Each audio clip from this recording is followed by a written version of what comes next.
Good afternoon.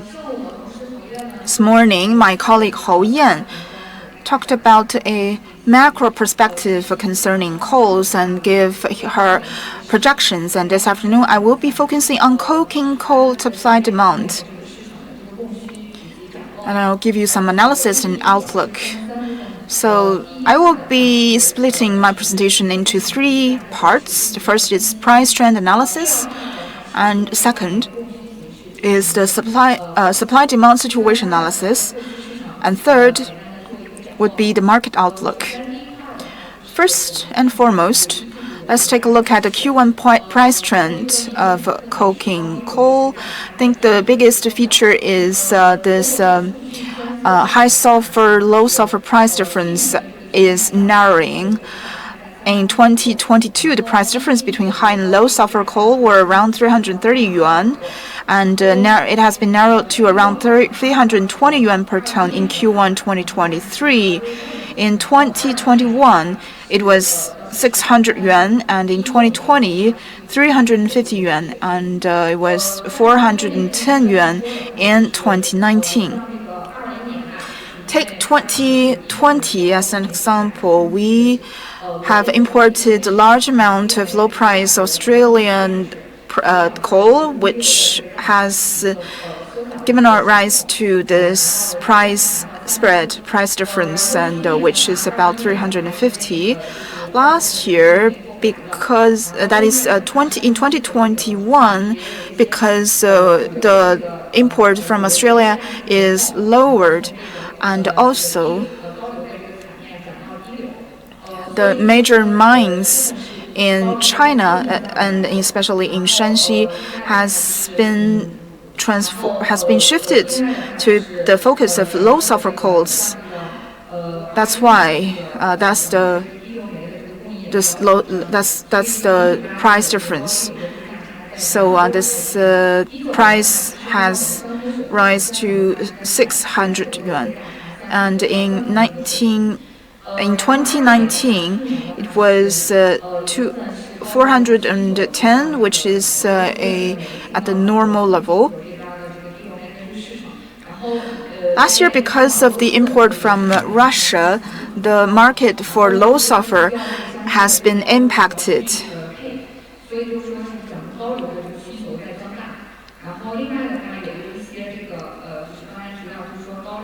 Besides, the high sulfur price has been shifted to low sulfur. High sulfur mine supply has been shifted to low sulfur ones.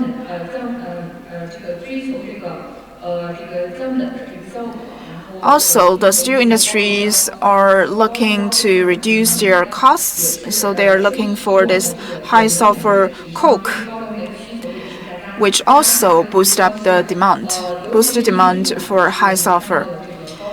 That's when in Q1 we see a narrowing in terms of high sulfur, low sulfur price. Another feature is the price difference between Mongolian and Shanxi coal is narrowing. With the logistics gradually returning to normal after the pandemic, the Mongolian coal has been flowing to Shanxi, Hebei, and other regions, and thus the narrowing of the price difference. Due to the last year's COVID containing measures, the price difference can be as high as about 300 to 400 yuan. As you can see, the green part shows. This is mainly because of the cut of the logistics, and because the ports were closing from time to time, and the transportation was not that smooth.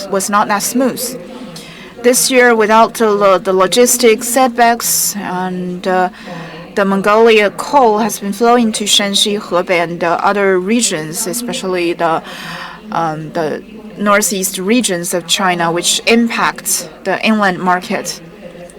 Thus, the price difference has been narrowed, and the two markets are interacting with each other more actively.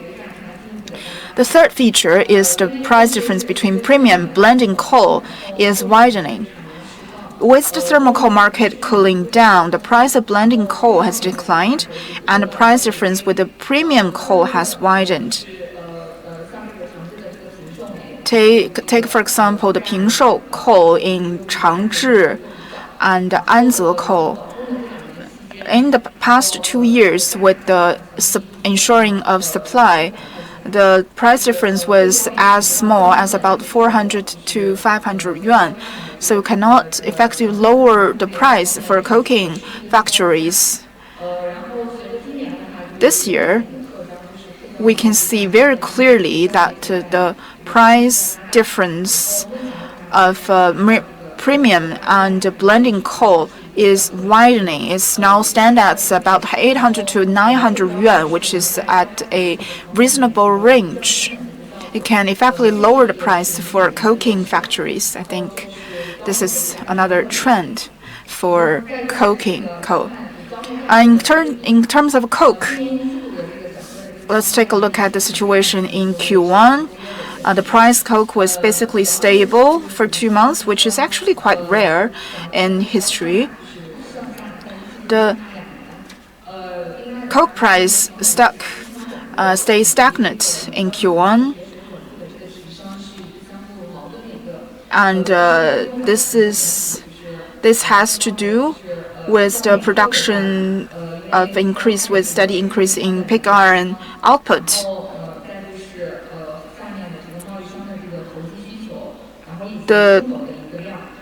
This is mainly because of the weak cost support of feedstock coals, and also the profit of coal enterprises were slightly restored.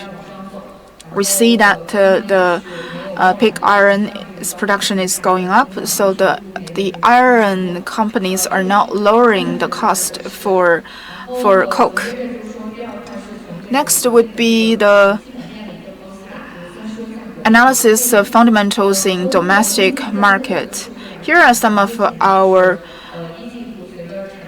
monitored samples. In Q1, we can see a restoration of production.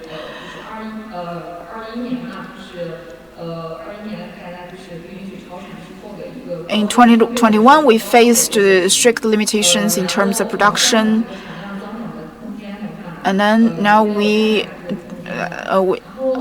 did not have a very big room for improvement. After 2021,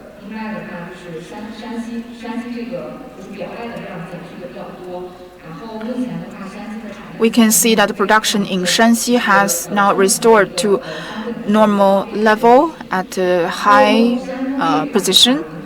In Shandong, the productivity is at a low level. In recent years, no matter regardless of the national policy, the productivity in Shandong has been declining over the years. This is mainly because of the condition under the wells, under the mines, because there are a lot of old mines. Some of them are quite obsolete, and there are a lot of limitations going down to the mines. And also, it is a densely populated area. For the coal mines to be expanded, it will involve resettlement of certain population, which might constitute difficulties and challenges for the local enterprises. So that are the restraints for the increasing of productivity for Shandong province. This year, it is estimated that the productivity of Shandong will still decline by about 700 to 800, about 7 to 8 million tons. This is mainly because of the limitations down the mines. This is the domestic situation. It has now been restored to a relatively high level. This is the analysis of the Mongolian coal imports.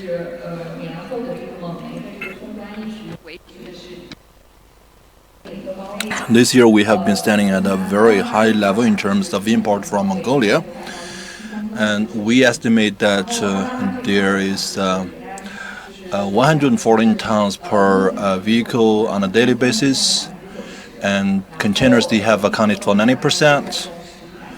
Each container is about 114 tons, and scattered coal accounts for 10%. And for scattered vehicles, it has the capacity of 70 to 120 tons. And right now, the daily clearance of coke has been stabilized at around 350 and 400 vehicles, with bulk cargo accounting for about 25%, 100 tons per vehicle, and containers accounting for about 75%. And each container has the capacity 140 tons.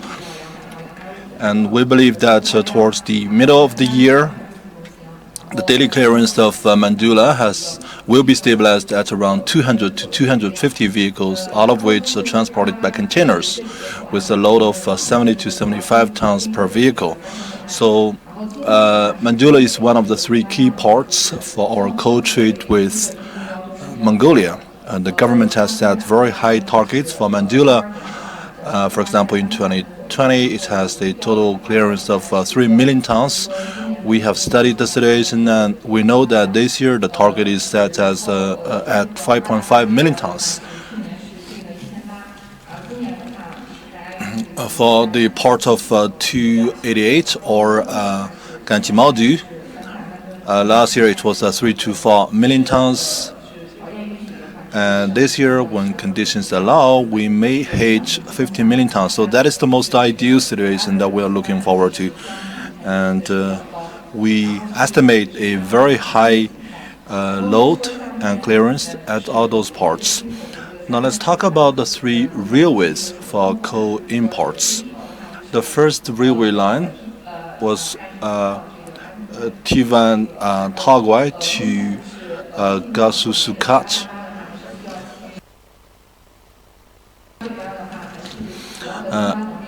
Tuan Cargo to Zubaya is another railway line that was put operational in March 2022.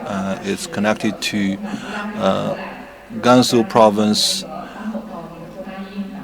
and it runs from Zubaya to Kanji, and then Kanji to Mandula. In a section of Kanji to Mandula, it is by road. Starting from February this year, each and every month there are 3 to 4 trains, each carrying 10,000 tons of coal. For Earnhardt, we have a railway that is connected to Tagwai. So basically, it travels through the routes of Tavan, Tagwai to Char, and then to Earnhardt, and every day there are 2 trains running along the rail. So these are the 3 ports that we have been observing. Mandula and Earnhardt have both a railway station that is connected to Mongolia. We're facing very sophisticated situation because one country is using this one rail track and the other is using the both dual rail track, so there is this incompatibility issue. Earnhardt, for example, is a old port, and each and every day it can accommodate 10 trains, and that means even if after we solve this issue of compatibility, we will have some bottlenecks in terms of capacity increase. For Mandula, for example, the daily maximum capacity is 4 to 5 trains.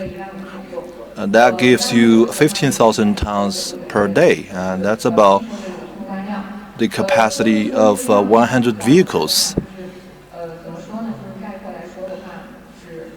To put that into context, railway can play at best a supplementary role. We have to rely primarily on road traffic, on those trucks and vehicles, and we don't need to exaggerate the role played by railway. For 288, we have 6 trains running into each other's direction. For Mandura, 5 inbound trains and 2 outbound trains.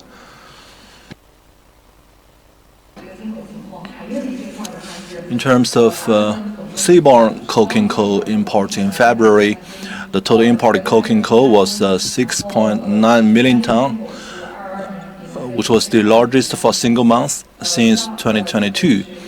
The cumulative import volume from January to February reached 13.11 million tons. 6.45 million tons of coal was imported from Mongolia, accounting for 49%, and 909,000 tons of coal was imported from Canada, accounting for 7% of the total. So if we combine the imports from Mongolia, Russia, US, and Canada together, they account for 80% of the mix. So if we look into the new year in terms of seaborne coal imports, you have to understand that last year there was a big number of investment put on the ground in March and February, and I believe that towards the middle of this year they will exert some influence. As was mentioned in the morning, new investments would account for 37 million tons, but some of the mineral resources, they would be put on the ground in March and April. So in the second quarter, we may register some big increases, and in the first quarter, only 10% of all those projects have been put on the ground. And this year, with the rapid increase of steam coal and with the relaxation of policies in February and March, we are seeing that some of the coking coal markets would be stabilized. So in general, we can estimate roughly 5 million tons of coking coal imports, coking coal production.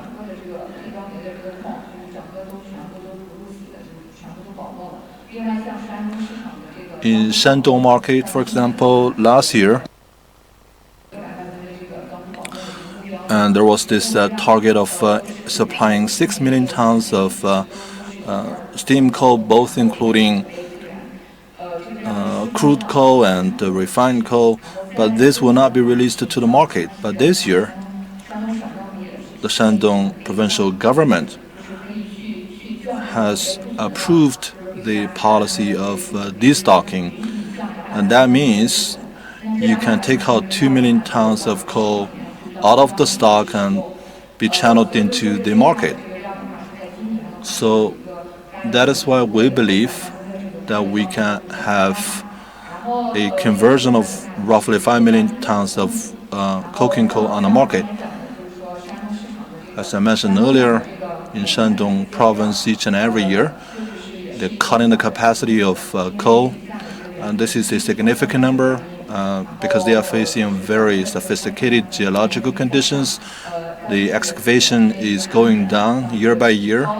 There is also security concerns because of methane. So that is why they have been cutting the productivity year by year. Also, we have small coal mines that are being phased out gradually. So I believe in 2023, the total productivity would be cut by 12 million tons. For imports, we're mainly talking about imports from Mongolia, Canada, and Russia. For Mongolian imports, maybe there is an incremental amount of 8 to 10 million tons. We have the capacity in terms of custom clearance.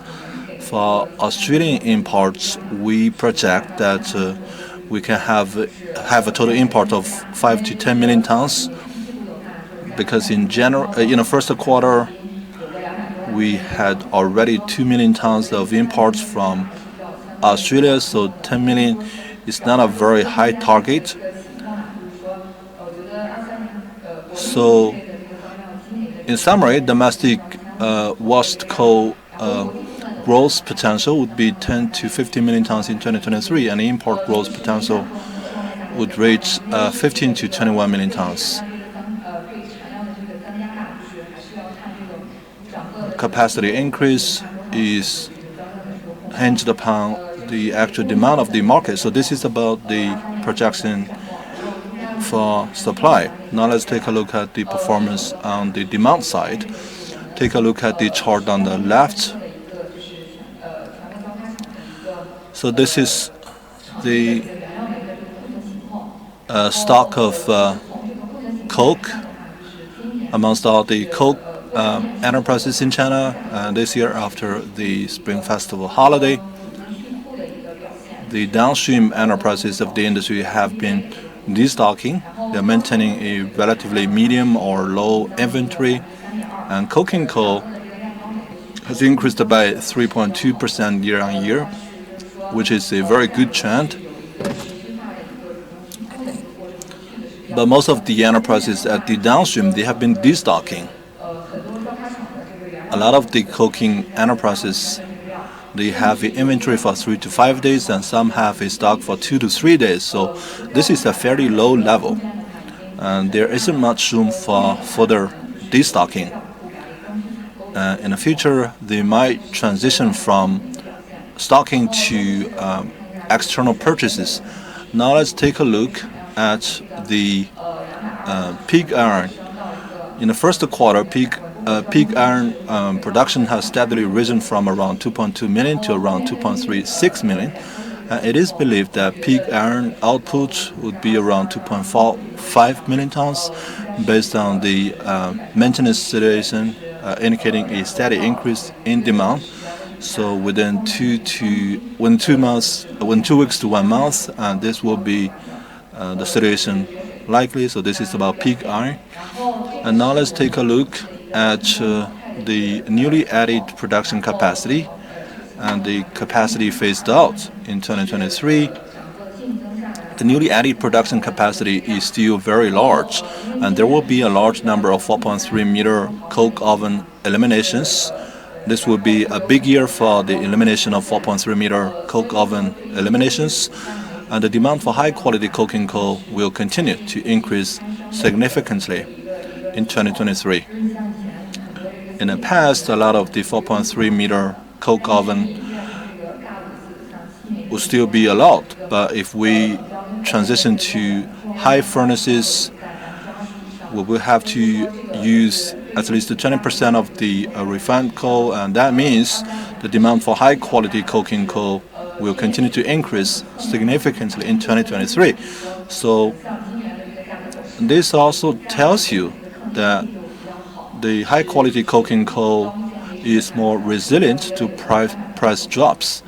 And right now, for example, coking coal has dropped for like 300 yuan, but high quality coking coal has only dropped by 200 yuan, so which means it's more resilient in terms of price fluctuations. Now let's take a look at the production area inventory. As we have observed, the coal inventory is running high. This is still partially to inventory transfer and partially to reserve the inventory requirement in Shandong. In Shandong, for example, the required inventory is mandatory. In Shandong, a couple of weeks ago, they have approved to reduce the inventory, but still they have some mandatory requirement for inventory that is not allowed to be compromised. And in Shanxi province as well, we have some inventory requirement. So that is why the inventory for washed coal is running high. Now, in terms of the production area, we can see that the inventory in Shandong province over the past few years, they were fluctuating at around 400 to 500,000 tons. Even at the highest time, it's about 1 million tons in terms of inventory. But last year, since the government started to stock coal, the stock has increased to 1.4 to 1.7 million tons, but a couple of weeks ago they allowed for the destocking of their inventory. But still, in comparison to usual years, it's still a very high level. In Hebei and Shanxi province, for example, we are running at very low inventory, and so Shandong province is the one that has the highest inventory of washed coal. Also, for washed coal inventory, the washed coal inventory is running high, and this is partly due to inventory transfer, and also, as I mentioned, it is also partly due to the reserved inventory requirement in Shandong. So that is the two reasons. First, the inventory transfer, and the second is the reserved inventory requirement in Shandong. However, when it comes to raw coal stocks, it is relatively low, but also significantly higher than the same period of last year. That's the production area inventory. Let's look at the import coal inventory. In Q1, the overall inland port inventory was high due to high clearance volume of Mongolian coal and the downstream destocking. And in late February, due to the mining accident in Inner Mongolia and price decline, the inventory of Mongolian coal started to decline. Seaborne import coal stocks continued to run at low level in Q1 due to the low market sentiment and more imported coal arrivals. Seaborne coal stocks at northern ports increased more than 400,000 tons from the previous lows. That's the import coal inventory. Here is a summary of the fundamentals. In Q1, with the increase in domestic production, the Mongolian and seaborne imported arrival, the supply is significantly better than in 2022. However, demand is relatively weak as the downstream intends to maintain inventories low. The loosening of fundamentals has led to narrow fluctuations in prices at downward trend. In 2023, this is the outlook on our side. We know that the import of Australian coal will resume very quickly, and the Mongolian coal clearance will restore to the pre-pandemic period. In Russia, the import is about the increment would be about 3 million tons, which is maintains very good momentum. Domestically, the newly added capacity is about 15 million.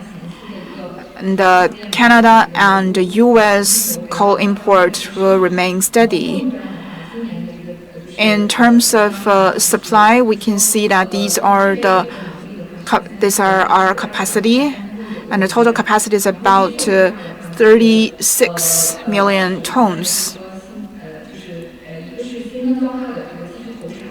In terms of demand, we will be witnessing new capacity in terms of coking factory, and with the lifting of the COVID containment measures, statistics in the real estate industry will also be increasing month by month. So we believe that the general situation will be substantially better than that of last year. With the lift of COVID containment measures and regularization of clearance,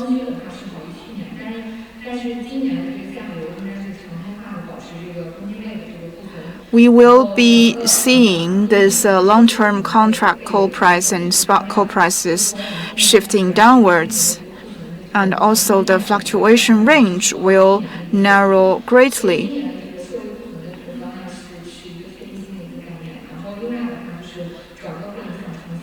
The social inventory of coking coal will significantly increase this year. So this is our summary of this year's market. Now let's talk about the coke making cost reduction.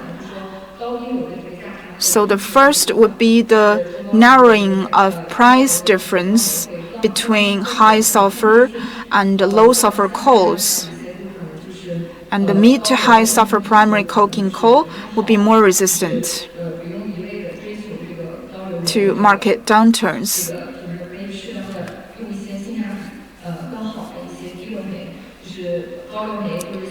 Therefore, we suggest to choose some more cost-benefit, low sulfur price because the medium to high sulfur primary coking coal will be not that cost efficient. Second, the flexible use of coal of a dual-use coking coal and lower capital occupation rates.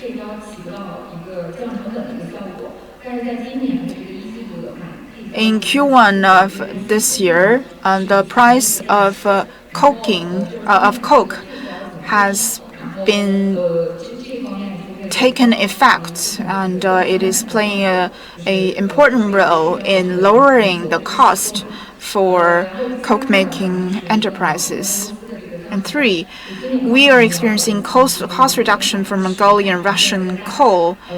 The Mongolian coal is more and more widely used, especially by some southern businesses and coke making factories.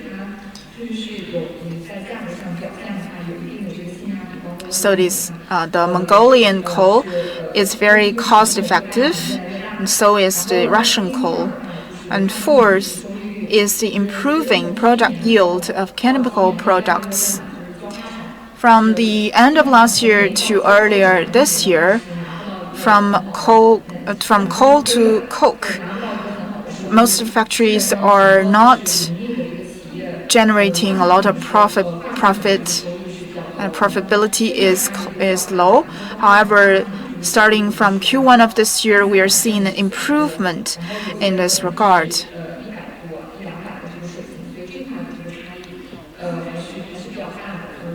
The profit ratio in the product will see an uprise.